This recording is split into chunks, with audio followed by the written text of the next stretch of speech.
Meus queridos irmãos, os saúdo com a paz do Senhor.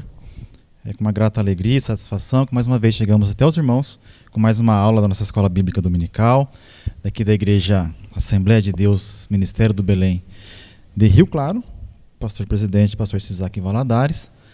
E estamos então caminhando, nessa nosso trimestre, já no segundo mês, já na lição 7, como o tempo passa. E estamos falando sobre a Santíssima Trindade. O Deus único revelado em três pessoas eternas. Temos aprendido muito, descoberto muito sobre Deus nas três pessoas distintas, com a mesma substância, mesma essência, um Deus em três pessoas distintas. Já temos estudado sobre Deus Pai, na lição 2, 3, 4. Na lição 5 e 6, vimos sobre o Deus Filho, chamado de a segunda pessoa da Trindade, de maneira mais detalhada, Então vimos a lição 5, o Deus Filho, lição 6, o Filho como verbo de Deus, e hoje vamos ver a obra do Filho, encerrando esse período sobre estudos sobre Jesus, sobre o Filho. A partir das próximas lições, a lição 9 e 10, 9 e 10 sobre o Espírito Santo, a lição 11 sobre o Pai e o Espírito Santo, a 12 o Filho e o Espírito Santo, e a 13 a Trindade Santa e a Igreja de Cristo. Então veja como são lições preciosas, meus irmãos, preciosas, não podemos perder nenhuma. Graças a Deus temos essa ferramenta do YouTube, que estamos gravando agora, que fica disponível para consultas. Então são lições espetaculares. Vamos então, pastor Douglas Batista, escritor, esteve conosco aqui na nossa Escola Bíblica de Crescimento, foi uma bênção, foi bom demais, E agora nós continuamos com a nossa Escola Bíblica Dominical. Então vamos orar para iniciar e já daremos sequência nessa lição tão importante para nós, e como é preciosa essa lição, meus irmãos. Estou feliz de poder trazer esse assunto. É um assunto importantíssimo que traz relação com a nossa salvação, diretamente. Vemos a obra de Jesus Cristo, vemos a sua humilhação, o seu sofrimento e também a sua glorificação. Então veremos a obra de Jesus ali, desde a sua encarnação até a situação atual, em que ele está à destra de Deus e intercede por nós. Então vemos a obra de Jesus em que ela é completa, abrangente e perfeita, Não deixou nada para trás. Quando ele grita ali, está consumado, de fato está consumado, completo, não ficou nada a dever. Oremos então para iniciar esse nosso estudo de hoje. Nosso Deus e nosso Pai, Senhor eterno e poderoso, grandioso Deus, te louvamos por essa oportunidade, pela misericórdia e graça do Senhor sobre nossas vidas, e pedimos no nome de Jesus que o Senhor continue conosco, nos dê graça nessa aula, que os irmãos que estão assistindo, ouvindo, possam entender, aprender, compreender e praticar nas suas vidas, e colocar em prática e aceitar o sacrifício do Senhor Jesus em nosso lugar de maneira substitutiva e vicária. Que o Senhor possa nos abençoar, nos dar graça, pedimos agradecidos desde já, no nome de Jesus. Então, lição de número 7, nós traremos aqui a obra do Filho, o texto áureo, e eu trouxe aos irmãos alguns slides dos textos que estão na lição, para que possamos acompanhar juntos o texto escrito, juntamente com alguns versículos que eu trouxe a mais, e vamos acompanhando, tá bom? Então, é um assunto muito importante. Texto áureo, Filipenses 2 e 9, pelo que também Deus o exaltou soberanamente. Ele deu um nome que é sobre todo nome. Filipenses capítulo 2 e versículo 9. Então vamos ver hoje esse texto de Filipenses capítulo 2, que trará esse é chamado de um hino de louvor, a Jesus Cristo, que traz a sua obra, Então Filipenses 2 e 9 é a nossa verdade, nosso texto áureo. Verdade prática, a humilhação voluntária de Cristo. Aqui já é importante esse termo. Vamos falar bastante sobre ele, essa palavrinha voluntária, a humilhação voluntária de Cristo. Sua obra redentora e sua exaltação gloriosa revelam que somente ele é digno de toda adoração e obediência. Veremos Jesus, como sempre a referência em tudo. E aqui é algo que chama muita atenção do exemplo, do modelo que ele é. dessa questão da humilhação voluntária, né? Ele fez porque ele quis, né? A obra foi feita por ele, sendo Deus, se encarnou e escolheu ser obediente a Deus até a morte e morte de cruz. Então revelam para nós que somente, e aí por isso, né, ele é digno de toda adoração e toda a obediência.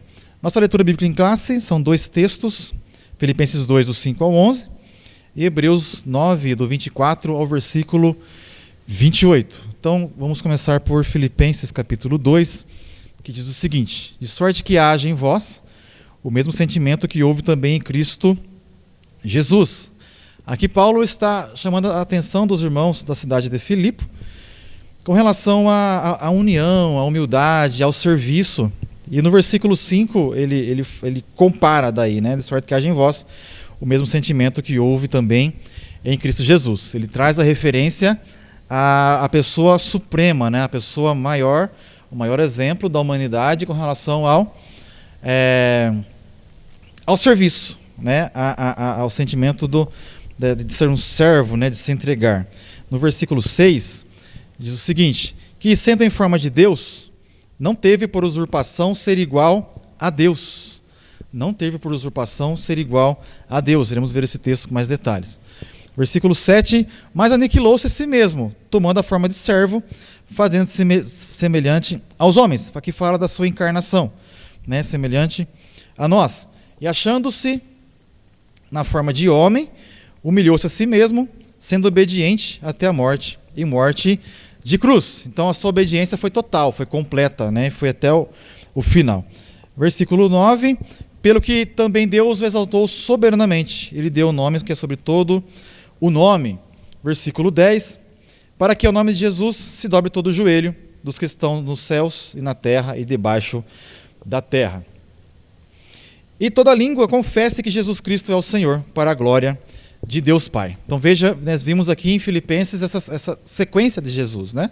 A sua humilhação, se esvaziou, tornou em forma de servo, de homem, passou pelo processo da obediência até a crucificação, e devido a isso ele agora tem todo o poder e toda língua confessa que Jesus Cristo é o Senhor, para a glória de Deus.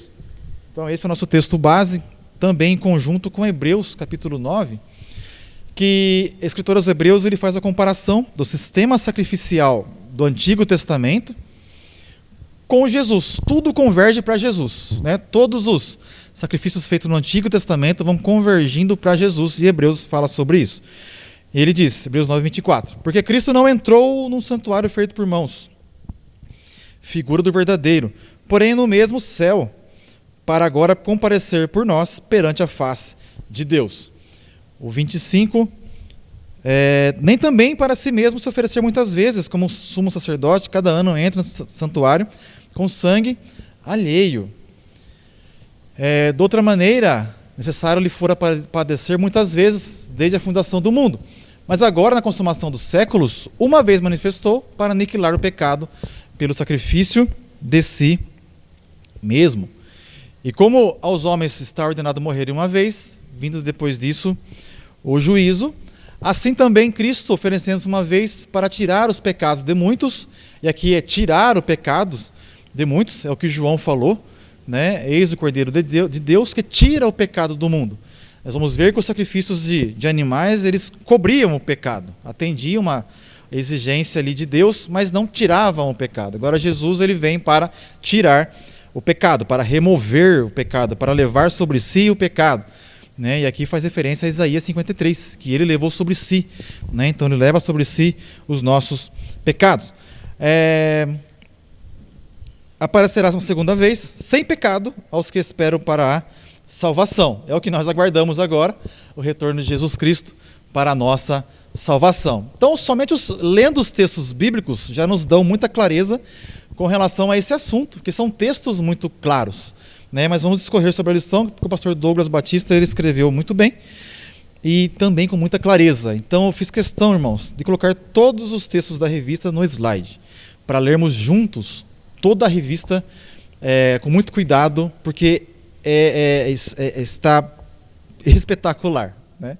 Então, introdução, Jesus Cristo é o Filho eterno de Deus, que assumiu a forma humana, viveu uma vida sem pecado, morreu em nosso lugar e ressuscitou vitoriosamente. Então, essa é a nossa lição que queremos tratar hoje, sobre a obra de Jesus Cristo.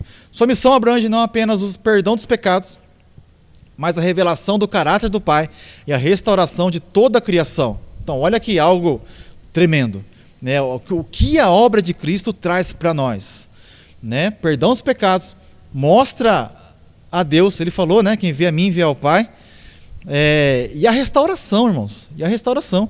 O que estávamos antes afastados pelo pecado, longe de Deus devido ao pecado, através das obras de Cristo, nós temos o perdão dos pecados, a justificação que há em Cristo Jesus em nós e a santificação, que é a obra que o Espírito Santo faz em nós. Estamos num processo de santificação.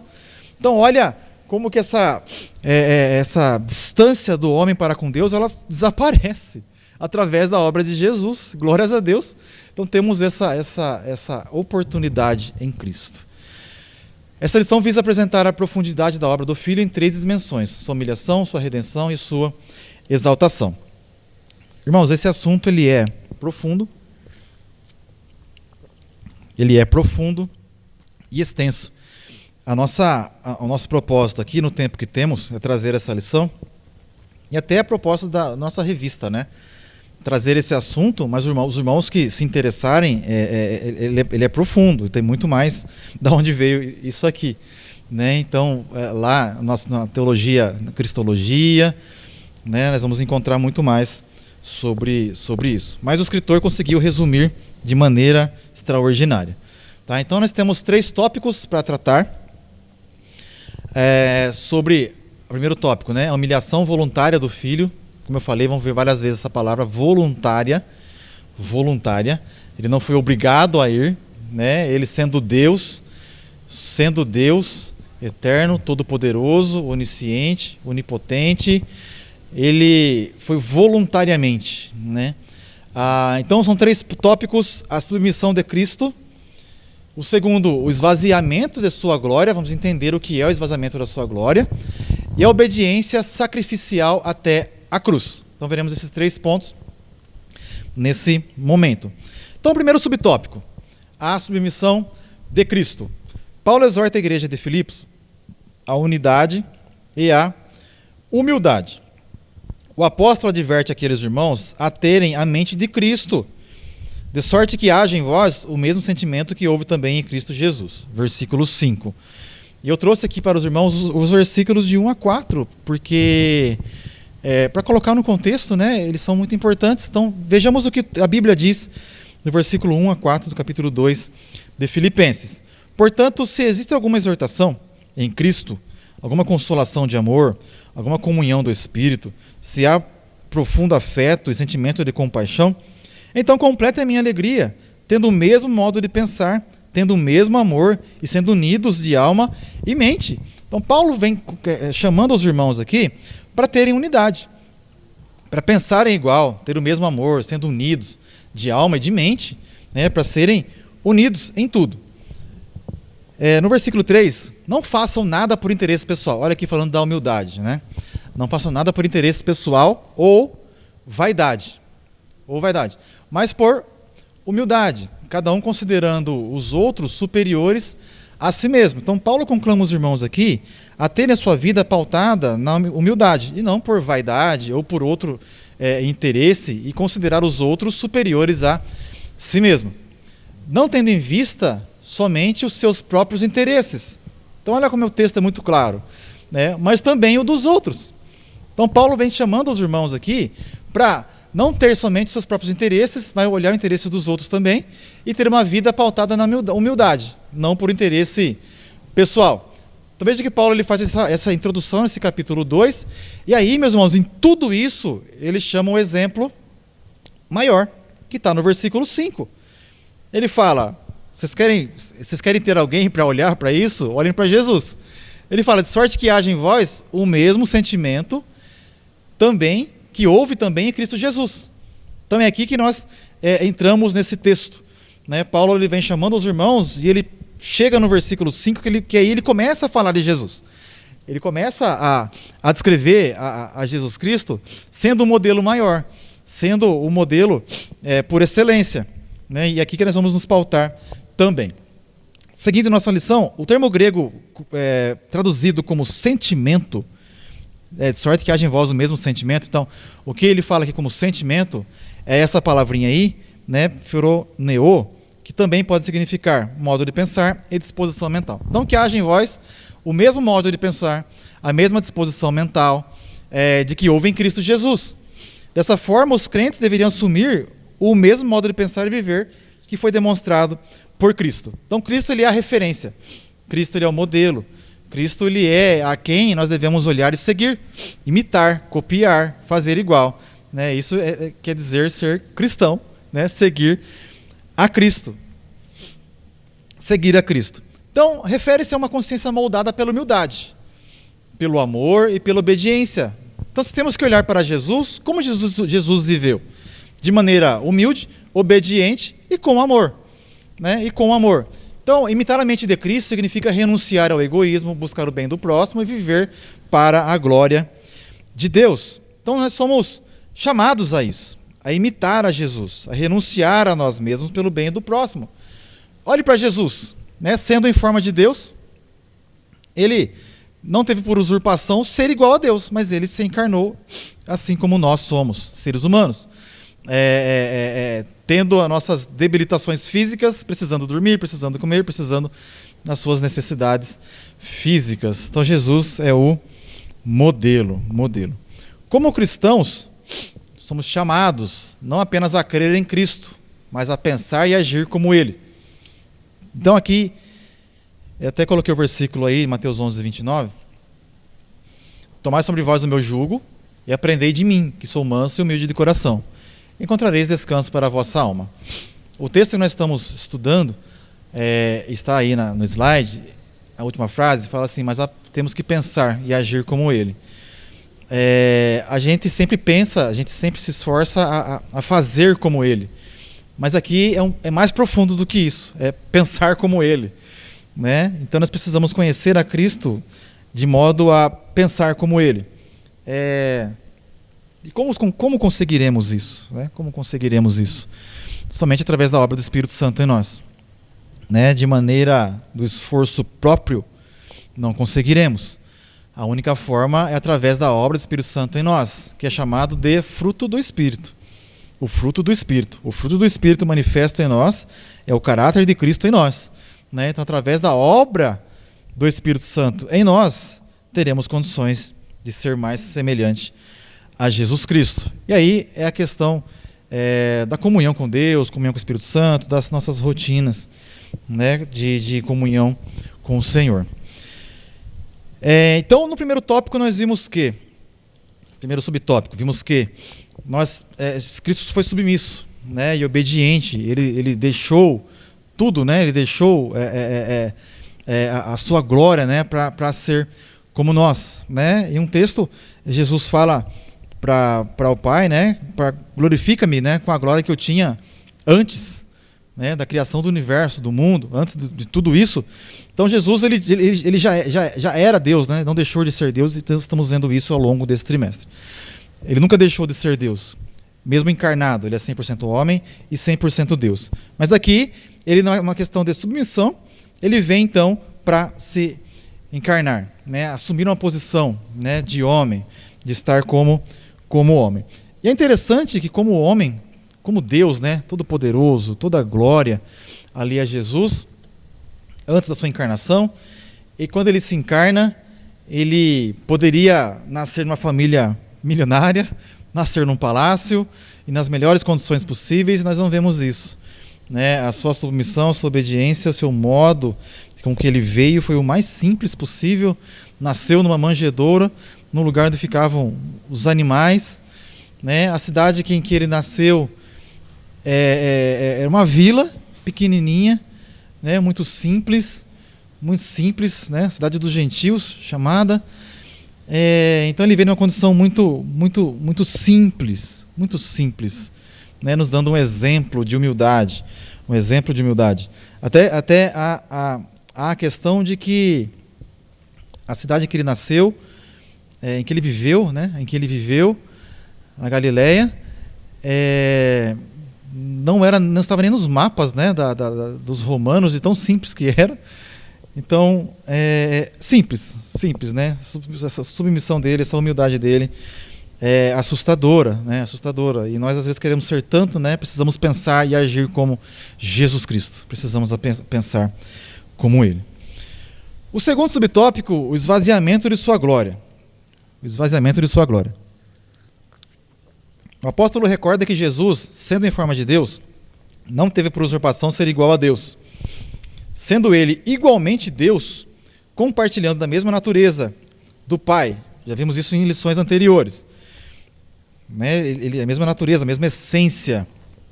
Preferiu privar-se de seus direitos, não da sua divindade. Essa frase aqui está perfeita, na minha opinião.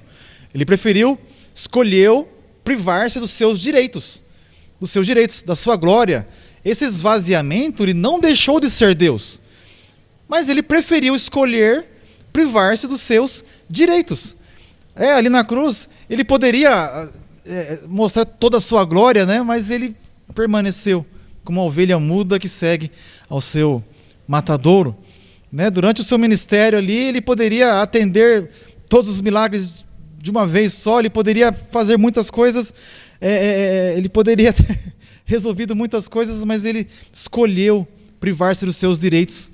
Ele escolheu depender da unção do Espírito Santo. Ele escolheu ser obediente a Deus. Ele escolheu deixar os seus direitos e viver de uma maneira como nós podemos viver também. Então olha como que é maravilhoso. Mas não deixou de ser Deus. E é um mistério, né? E é um mistério. 100% homem, 100% Deus, mas esvaziado da sua glória. Da sua glória. Então ele igualmente sendo Deus, compartilhando da mesma natureza do Pai, preferiu esvaziar-se dos seus direitos, não da sua divindade.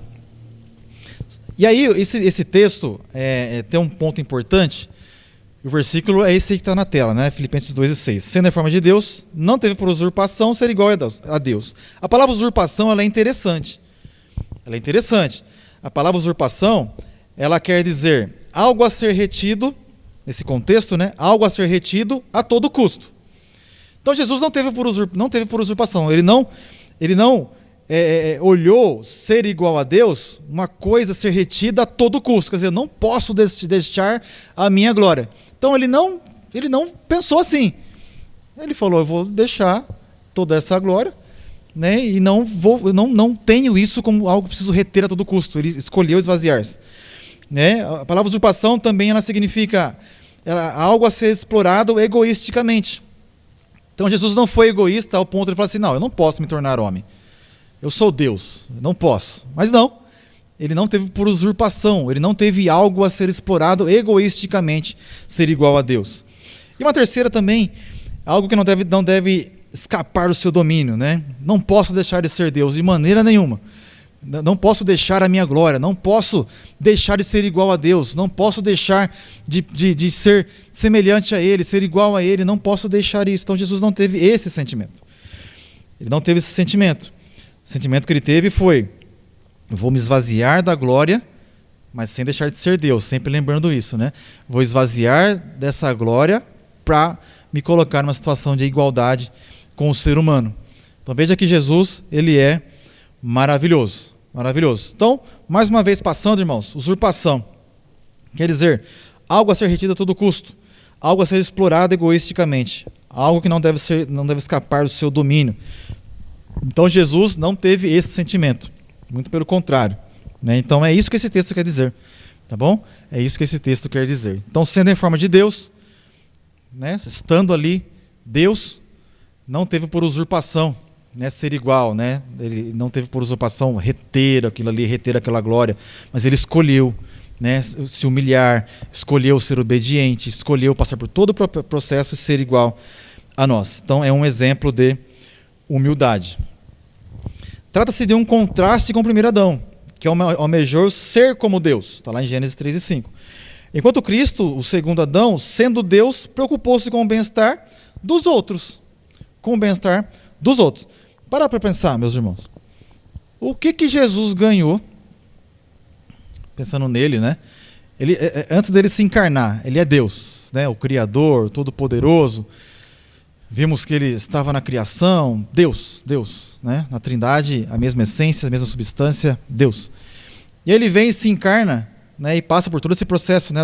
Da sua encarnação, da humilhação, da crucificação, da glorificação, e aí ele retorna aos céus da mesma forma, né? Sendo Deus, né? Todo-Poderoso, sendo Deus. Nesse processo todo, quem ganha com isso somos nós. É o meio que ele proveu para nos salvar, de pagar o preço. Jesus, se ele ficasse no céu e não se encarnasse, para ele não mudaria nada, né? Ele é Deus, totalmente Deus, 100% Deus, o subsistente, eterno, todo-poderoso, não mudaria nada. Mas para nós, mudou tudo. Para nós mudou tudo. A partir daí, nós temos condições de chegar até Deus. A partir daqui, nós temos salvação. A partir daqui, a reconciliação, ela existe. Então, Jesus fez tudo isso, meus irmãos, por nós.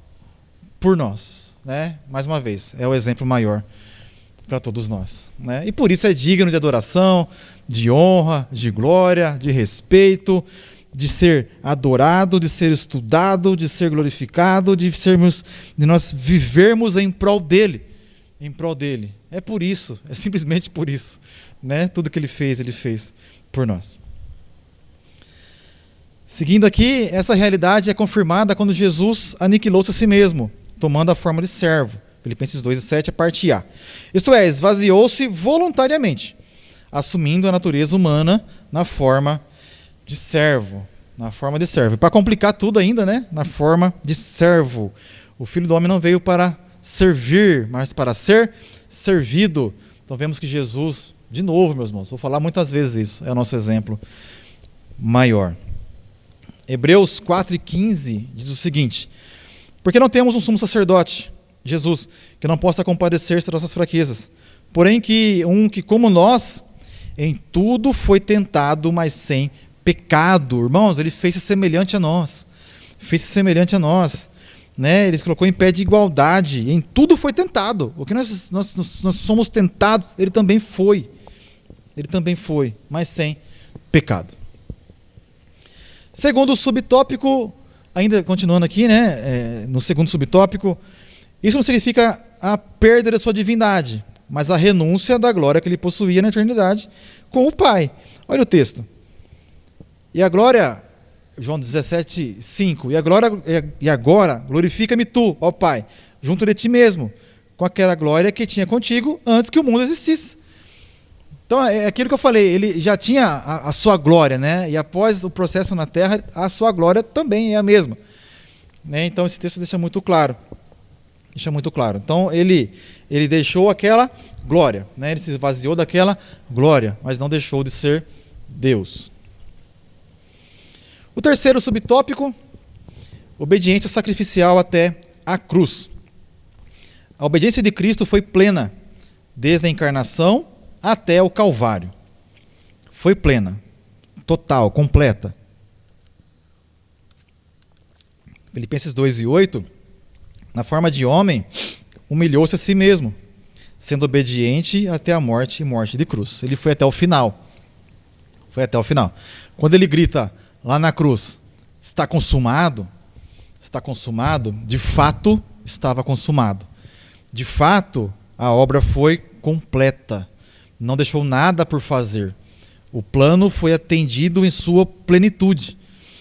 O plano de Deus foi completamente executado por Jesus Cristo. Então, o que ele sofreu aqui tinha que acontecer devido ao plano. E foi algo, irmãos, terrível. Já estudamos outras lições sobre a crucificação. É algo absurdo. A gente hoje em dia vê filmes, vê ilustrações sobre a crucificação, mas a gente não tem a exata noção, que nós nunca vimos pessoalmente, né, presencialmente. É algo absurdo, meus irmãos. É algo brutal.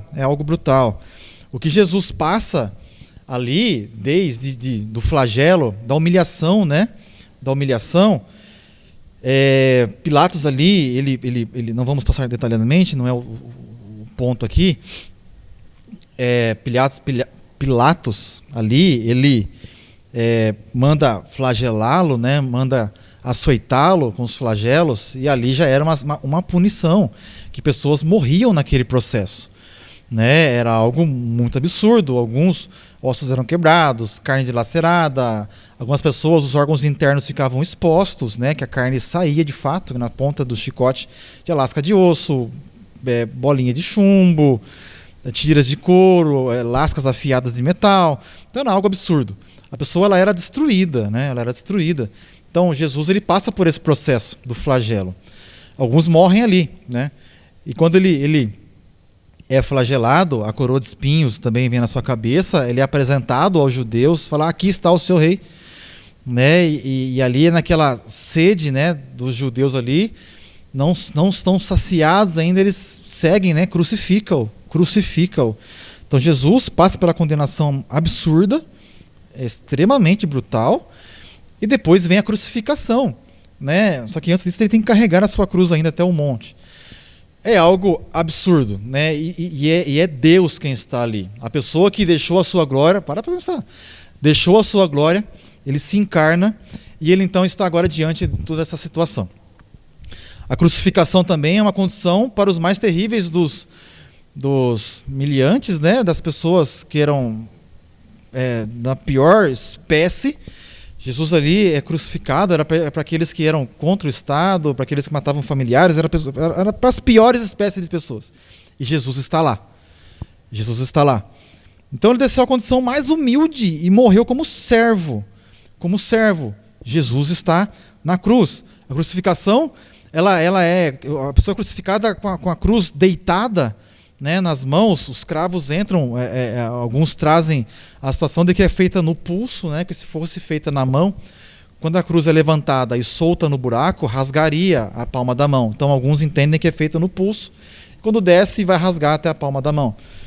Então há na sua mão nervos aqui doloridos, né? Eu li um livro que a pessoa fala assim: imagina você apertando, quando você bate o cotovelo, né, tem um nervo aqui, no cotovelo tem um nervo, quando você bate dói demais.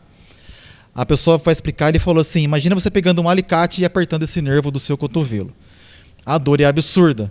Então, a crucificação é esmagado esse nervo, meus irmãos. Esse nervo que faz essa ligação está aqui também e é esmagado. Imagina um alicate apertando o nervo do seu cotovelo. É absurdo. Então, Jesus, ele passa por esse momento dos seus nervos serem esmagados, né? O pé também, ele é sobreposto e é preso ali no osso. E é solto. Alguns trazem ainda, eu vi um livro, um médico contando, né? Ele fala ainda que os ossos vão se desconjuntando, que fica numa posição com os braços abertos, né? As juntas vão se soltando, né? As juntas vão se soltando. Então a dor é absurda, e para respirar ele tem que se apoiar nos pés crucificados para conseguir respirar. Então Jesus ficou nesse processo algumas horas. Então é algo extremamente brutal. Né? Não sei se a palavra certa atende, né, a tudo isso, mas existe uma palavra que foi criada, né? A dor da cruz é uma dor excruciante. A palavra excruciante, ela vem da cruz, da morte de cruz. É uma dor excruciante. Não há um nome para falar dessa dor. Então inventaram uma dor excruciante, é a dor da morte na cruz. E Jesus passa por isso. Então entendam, meus irmãos, que é algo muito mais profundo do que nós imaginamos, muitas vezes, o que ele fez por nós. E é isso para pagar o preço, né, que era necessário para que nós fôssemos redimidos, ao preço de sangue que foi pago por nós. Em obediência ao Pai, em favor dos pecadores, submeteu-se à humilhação da cruz. Então, descrevi aqui rapidamente o que é a morte de cruz. Não vamos entrar em mais detalhes devido ao tempo, e também não é o assunto da lição, né? É somente um ponto. Então Jesus, ele chega até esse momento do auge, do sofrimento, das suas dificuldades. Então ele passa por tudo isso. 2 Coríntios capítulo 8, versículo 9, Paulo fala o seguinte: porque já sabemos a graça de nosso Senhor Jesus Cristo, que sendo rico, então percebam o que ele deixou e o que ele fez por nós. Né? Então a lição traz esse ponto, irmãos, esse ponto da obra de Jesus Cristo. E temos que entender, né, que Deus Todo-Poderoso, ele se encarna, faz-se homem, deixa tudo o que ele tinha para estar em nós. Então, que sendo rico, pelo amor de vós, se fez pobre, para que pela sua pobreza enriqueceis. A obra de Jesus, ela é maravilhosa. Também no texto de Hebreus, capítulo 2, versículo 2, o escritor ele traz o texto, ele fala o seguinte: olhando para Jesus, autor e consumador da fé, o qual pelo gozo que estava proposto, suportou a cruz. Suportou a cruz. A palavra suportar aqui já traz um peso, né? Ele poderia naquele momento falar assim: não quero mais, deixa para lá, os seres humanos vão todos para o inferno, não estou nem aí para eles, eu vou voltar para a glória. Mas não, meus irmãos, ele suportou a cruz e foi até o fim, gritou: está consumado, para a glória de Deus e para nos salvar. Então ele desprezou a afronta e assentou-se à destra do trono de Deus. Então a obediência de Cristo, meus irmãos, foi até o final. Revela a Escritura que o primeiro Adão trouxe condenação pelo pecado. E Cristo, o segundo Adão, trouxe justiça por meio de sua perfeita obediência. Perfeita obediência. Perfeita obediência para a glória de Deus.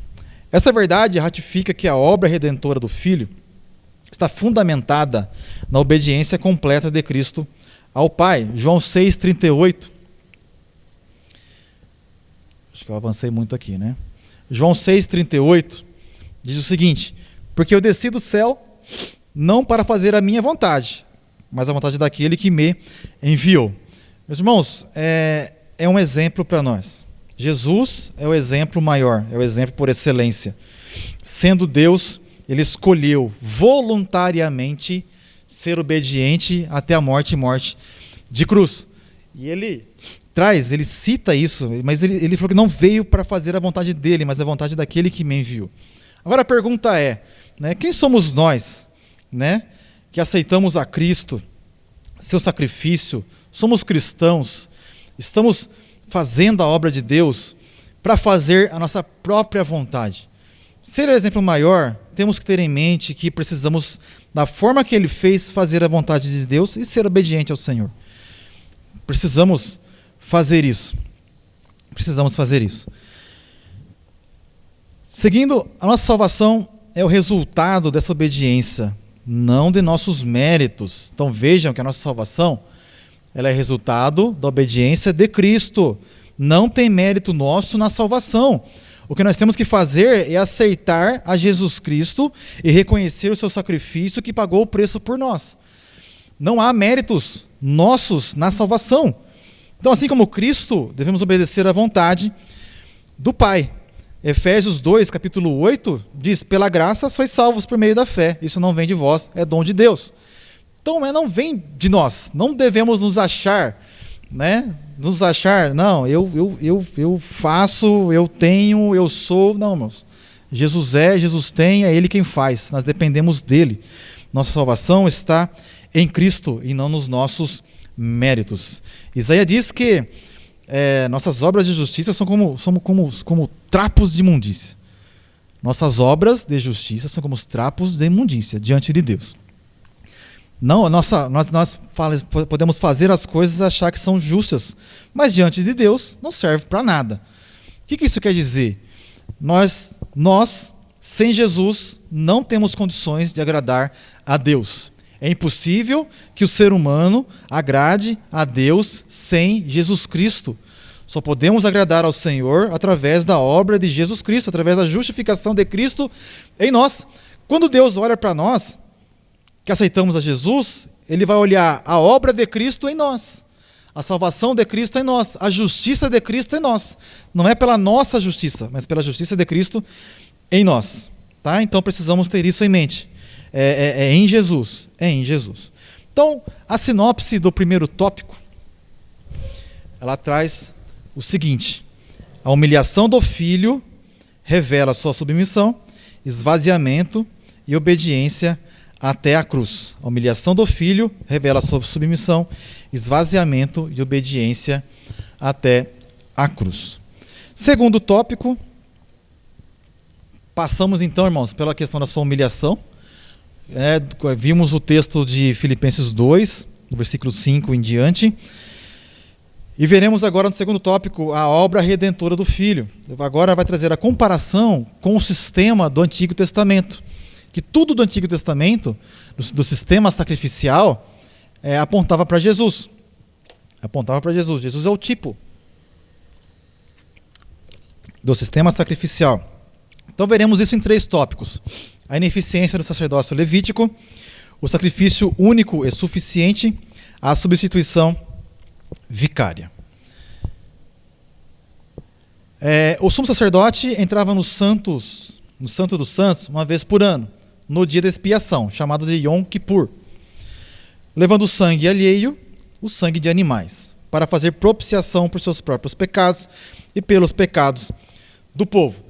Do calendário judaico, há muitas festas, há muitos sacrifícios, há um sistema complexo instituído para atender a exigência de Deus com relação aos muitos pecados e muitas falhas. Iremos tratar aqui de um dia do Yom Kippur, em que o sumo sacerdote, o principal dos sacerdotes, entrava no Santo dos Santos, somente nesse dia, para fazer expiação pelos seus pecados, pelos pecados do povo.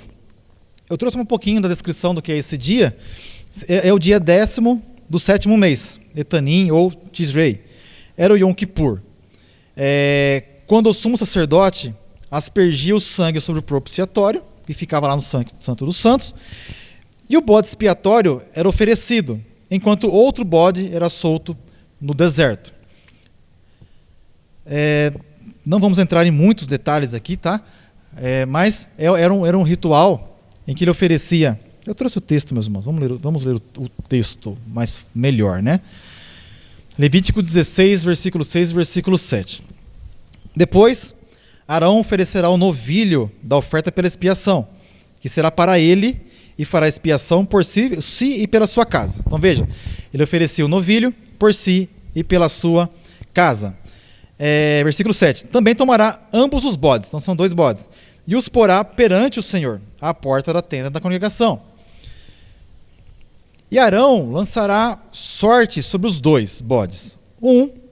Uma sorte pelo Senhor e a outra sorte pelo bode emissário. Então são 2, tá? Um iria morrer e o outro não. Então Arão fará chegar o bode sobre o qual cairá sorte pelo Senhor e oferecerá para expiação do pecado. Então um iria morrer. Versículo 10.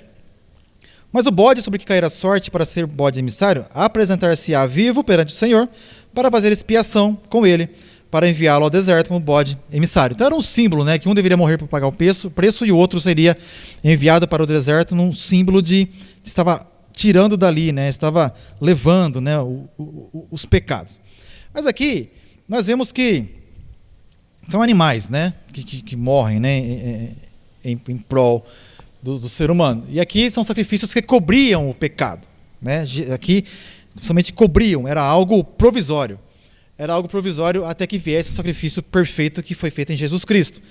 Esse sacrifício era repetido anualmente, porque não era suficiente para remover o pecado. Hebreus 9:25. Como sumo sacerdote, cada ano entra no santuário com sangue alheio. Então não era suficiente e todo ano deveria ser feito.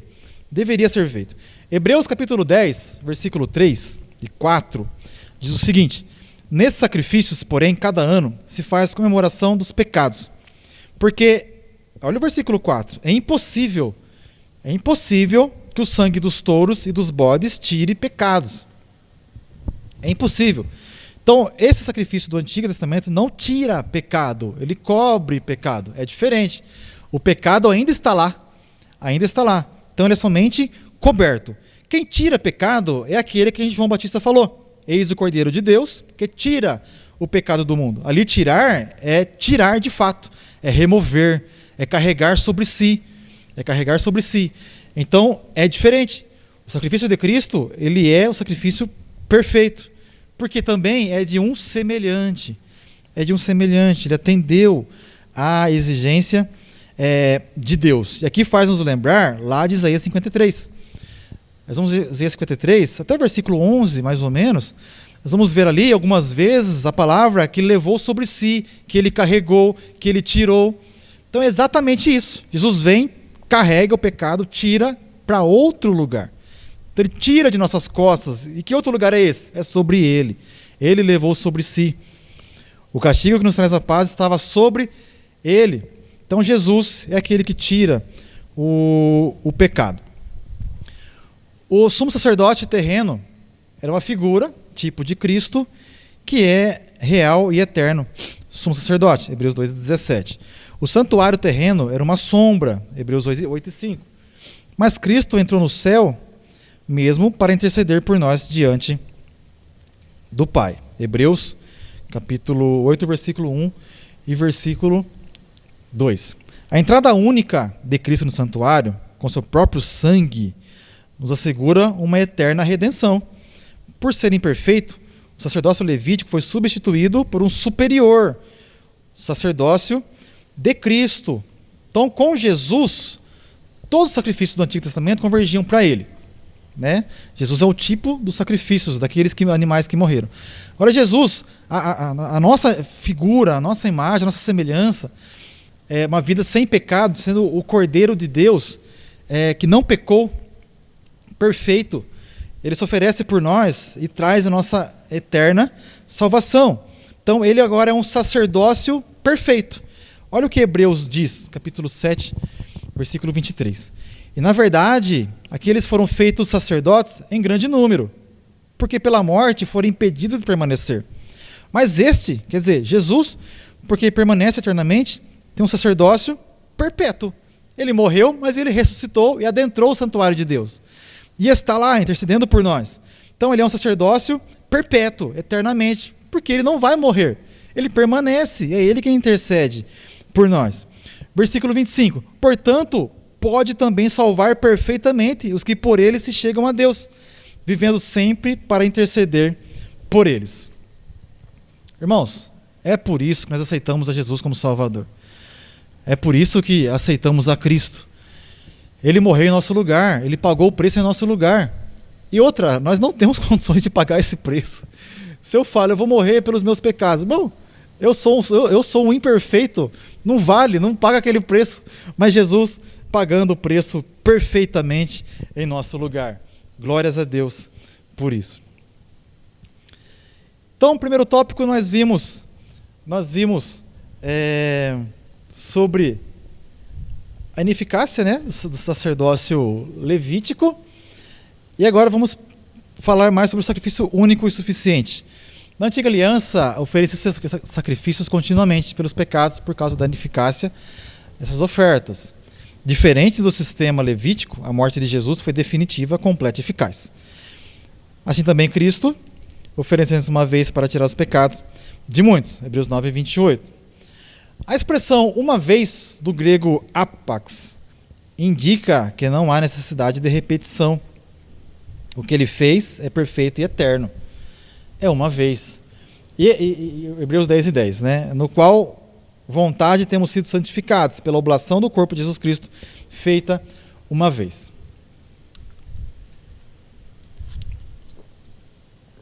É interessante que Jesus Cristo, ele fez o sacrifício uma vez e pagou o preço, atendeu à justiça divina. Foi completamente atendido à justiça divina. Alguém pergunta, mas no Antigo Testamento, se foi coberto, como que as pessoas foram salvas se é Jesus quem tira o pecado e ele veio depois? Irmãos, o sacrifício de Cristo é tão impressionante que aqueles que morreram na esperança do Messias, que morreram na esperança de Jesus, que morreram na esperança, que receberam aquele sacrifício daqueles animais, mas aguardando o sacrifício perfeito, o sangue de Jesus, ele perdoa até aqueles pecados do passado. Ele tem um efeito retroativo, ele tem um efeito na atualidade e tem um efeito até hoje. Irmãos, os pecados que nós cometemos estão perdoados. Se nós confessarmos, eles estão perdoados. Os pecados que iremos cometer amanhã já estão perdoados pelo sangue de Jesus derramado no passado. A questão é como nós estamos vivendo e reconhecendo os pecados e entregando nas mãos dele. A Bíblia diz, aquele que confessa e deixa alcança a misericórdia.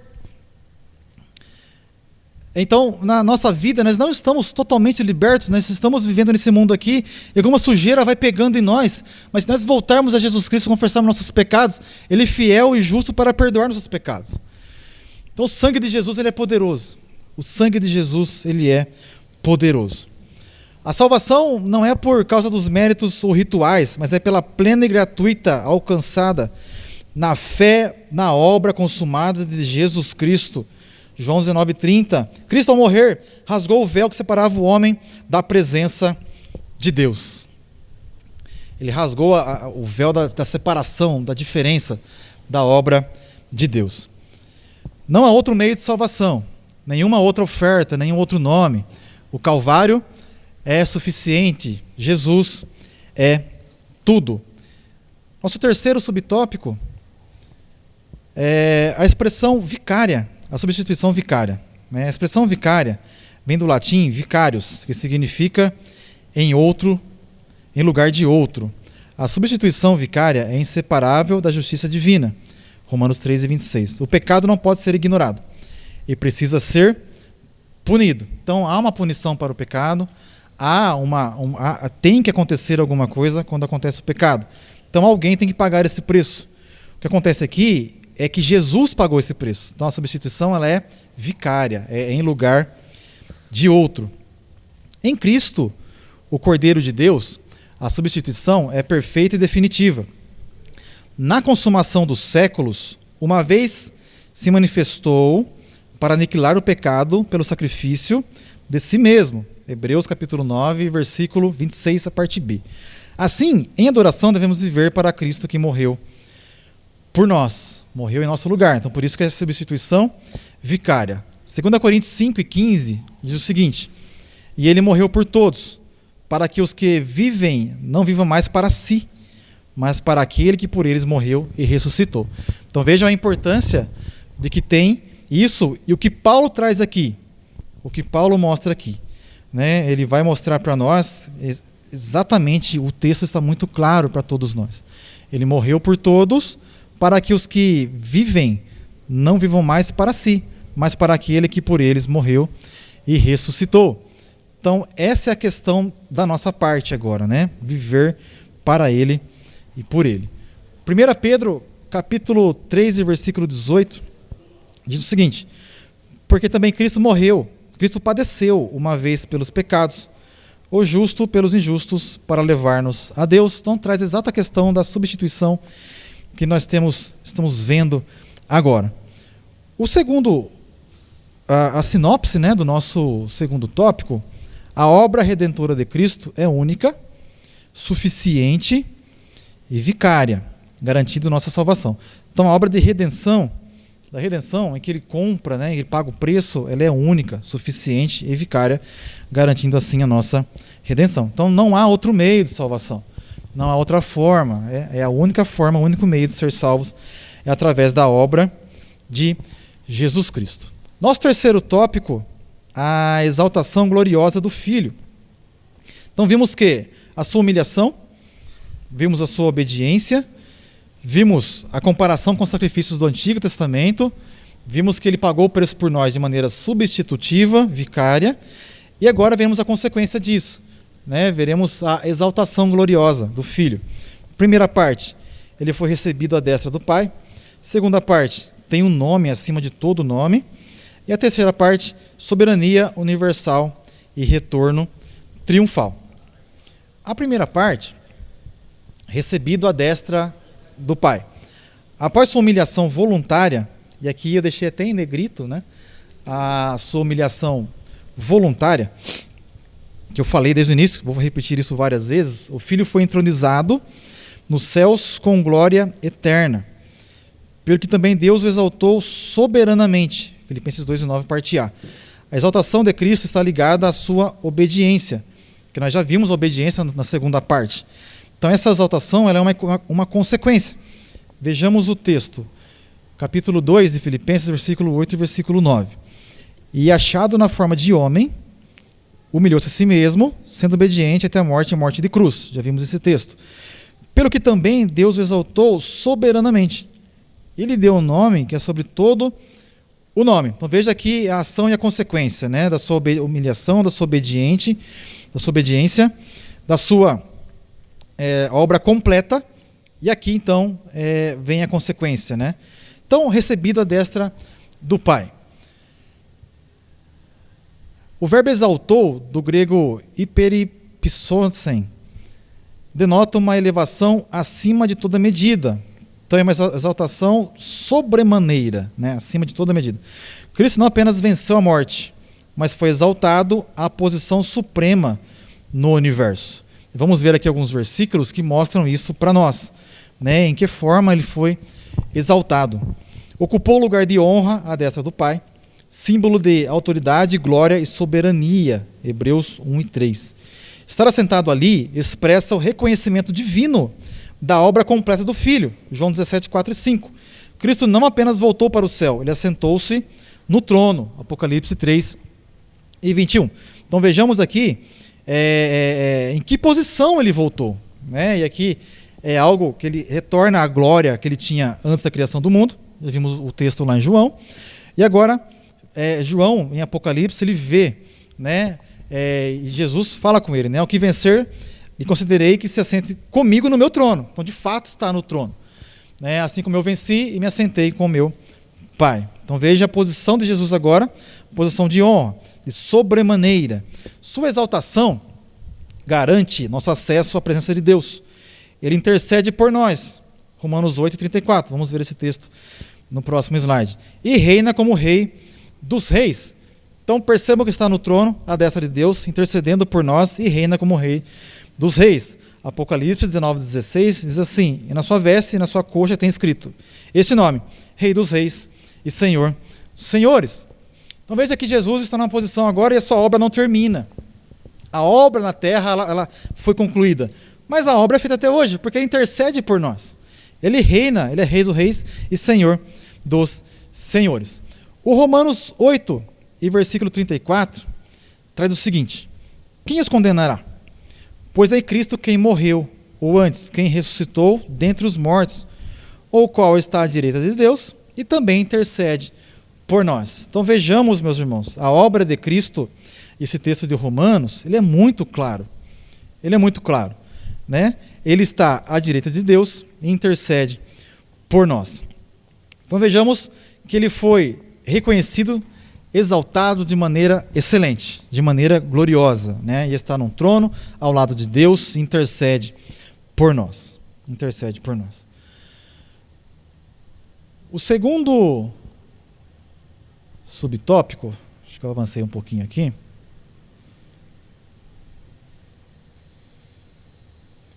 O segundo subtópico é um nome acima de todo nome. Cristo recebeu de Deus Pai um nome que é sobre todo nome. Filipenses 2, versículo 9, a parte B. Na Bíblia, o nome carrega o sentido de caráter e de autoridade. Dessa forma, dizer que Cristo recebeu um nome sobre-excelente, a Escritura afirma que nenhuma autoridade, seja visível ou invisível, se compara ao poder e posição. Então, nada e ninguém tem autoridade ou nome maior do que de Jesus Cristo. Então, veja que coisa excelente, né? Efésios 2, e Efésios capítulo 1, versículo 20 e 21, diz o seguinte: que manifestou em Cristo, ressuscitando-o dos mortos e pondo-o à sua direita nos céus. Então, veja que o texto de Efésios fala a mesma coisa, né? Está à direita nos céus. Acima de todo o principado, e poder, e potestade, e domínio, e de todo nome que se nomeia, não só nesse século, mas também no vindouro. Então, nada se compara a Jesus Cristo. Nada se compara ao nome de Jesus Cristo. Nada se compara à autoridade de Jesus Cristo. Tudo está debaixo dele. Vamos ler de novo o texto que manifestou Cristo ressuscitando dos mortos e pondo-o à sua direita nos céus. Acima de todo o principado, e poder, potestade, e domínio, e de todo nome que se nomeia, não só nesse século, mas também no vindouro. Então, nada se compara ao nome de Jesus Cristo. Não existe poder algum que seja maior e nem mesmo igual ao poder de Cristo. 1 Pedro 3, 22. O qual está à destra de Deus, De novo, veja que Pedro fala a mesma mensagem que Paulo fala, que João fala. A Bíblia, ela é extraordinária. O qual está à destra de Deus, tendo subido ao céu, havendo-se-lhe sujeitado os anjos, as autoridades e as potências. Então, nada está acima da autoridade de Jesus Cristo. Nada está acima do poder do nome de Jesus Cristo. O nome dele é o maior. Portanto, meus irmãos, o nome de Jesus não é apenas um símbolo de fé, mas uma fonte real de autoridade espiritual. E aqui é um ponto importante para a nossa reflexão. Muitos têm o nome de Jesus como um símbolo, como um talismã, como algo a ser falado de maneira vazia, mas é uma fonte real de autoridade espiritual. O Senhor delegou à igreja o uso de seu nome para curar, libertar, pregar e vencer as forças do mal. Olha o que Marcos capítulo 16, 17 e 18 diz: e estes sinais seguirão aos que crerem em meu nome. Por isso que ele fala em nome dele. Por isso que ele fala para usar o nome dele, porque o nome dele há poder. No nome de Jesus, em quem está toda a autoridade e o poder, expulsarão os demônios, falarão novas línguas, pegarão nas serpentes, e se beber alguma coisa mortífera, não lhe fará dano algum. Imporá a mão sobre os enfermos e os curarão. É por isso, irmãos, que usamos o nome de Jesus. É por isso que os demônios são expulsos no nome de Jesus. É por isso que as pessoas são curadas no nome de Jesus. É no nome de Jesus, porque no nome dele está todo o poder e toda a autoridade. Terceiro subtópico, e partindo para o final, a Escritura revela que todas as criaturas se curvarão diante do nome de Jesus. Filipenses 2:10. Essa verdade aponta para a plena soberania de Cristo. Vejamos Filipenses 2, versículo 10 e 11. Para que ao nome de Jesus se dobre todo o joelho dos que estão nos céus, e na terra e debaixo da terra, e toda língua confesse que Jesus Cristo é Senhor, para a glória de Deus Pai. Então esse reconhecimento, ele tem que ser absoluto. A Escritura revela que todas as criaturas se curvarão diante do nome de Jesus. O texto que nós lemos. Essa verdade aponta para a soberania de Cristo. Acho que eu repeti o slide aqui, né? Vamos passar para o próximo. A confissão universal de que Jesus Cristo é o Senhor se dará de duas maneiras. Voluntária, por aqueles que creem e servem a Jesus como Salvador. Nós estamos fazendo agora. Servimos a Ele de maneira voluntária e reconhecemos o poder no seu nome e que Cristo é o Senhor. E compulsória, por aqueles que o rejeitaram, mas que o reconhecerão em juízo. Então, de uma forma ou de outra, todos reconhecerão que Jesus Cristo é o Senhor. Vamos ver Romanos capítulo 14, versículo 10 e 11. Pois todos havemos de comparecer ante o tribunal de Cristo. Todos. Alguns comparecerão ante o tribunal de Cristo, né? Para prestar contas. Versículo 11. Porque está escrito: pela minha vida, diz o Senhor, todo joelho se dobrará diante de mim, e toda língua confessará a Deus. O contexto desse texto está falando de condenação, do tribunal de Cristo, né? E aqui traz a mensagem de que toda língua, todo joelho se dobrará, todos irão reconhecer que Jesus é o Senhor. Então, haverá o reconhecimento, como nós lemos aqui, voluntário, e o reconhecimento compulsório, né? Aqueles que não reconhecerem de maneira voluntária, haverão de reconhecer no momento do tribunal. Hebreus completa a visão escatológica da soberania de Cristo, afirmando que ele voltará para levar para si os que o esperam. Hebreus 9 e 28. Assim também Cristo, oferecendo uma vez para tirar os pecados de muitos, aparecerá segunda vez, sem pecado, aos que o esperam para a salvação. Então aguardamos a volta de Jesus Cristo para a salvação, mas agora sem pecado, né? Sem a condição que estava antes, né? Vivendo aqui, agora ele vem de maneira plena, né? Buscar aqueles que o aguardam. Sua glória será reconhecida por todos, para a salvação, para a condenação. Ele voltará triunfante para buscar a sua igreja e reinará eternamente. na mente. E tocou, Apocalipse 11:15, e tocou o sétimo anjo a trombeta, e houve grandes vozes e diziam: os reinos do mundo vieram a ser de nosso Senhor e do seu Cristo, e ele reinará para todo o sempre. Glórias a Deus por isso. Então, uma sinopse do nosso terceiro tópico: a exaltação gloriosa de Cristo manifesta sobre sua soberania universal e assegura o triunfo final da igreja. Glórias a Deus. Irmãos, o que ele fez por nós, que nós vimos aqui, o que ele faz por nós, e o que ele é, e o que sempre será, é por isso que nós o servimos. Por isso que nós o servimos. Esperamos em Cristo o triunfo final da igreja. Esperamos em Cristo. A conclusão: a obra do Filho é completa, suficiente e gloriosa, da humilhação à exaltação. Ele se humilhou para nos salvar, ofereceu seu sacrifício vicário para nos redimir e foi exaltado para governar eternamente. Como igreja, somos chamados a viver em comunhão com essa verdade, aguardando o retorno do nosso Senhor e Salvador. Vivamos como servos daquele que nos serviu com sua vida e nos salvou com seu sangue. Com seu sangue. E glórias a Deus. Irmãos, essa lição é maravilhosa. É tremenda. Leia a revista novamente. Se aprofunde mais nesse assunto, que essa lição é tremenda. Ela esclarece a salvação das nossas almas, o porquê das coisas, o porquê da nossa salvação. Que Deus abençoe, em nome de Jesus. Chegamos ao final dessa lição tão maravilhosa, tão preciosa para nossas vidas, e que possamos viver de maneira que agrade ao Senhor, como servos, com a mente de Cristo, assim como Ele pensou, como Ele viveu, que possamos fazer de maneira semelhante. Deus abençoe, em nome de Jesus. Vamos orar para encerrar. Que o Senhor Jesus nos dê graça e nos ajude a vivermos da maneira como Ele quer que nós vivamos.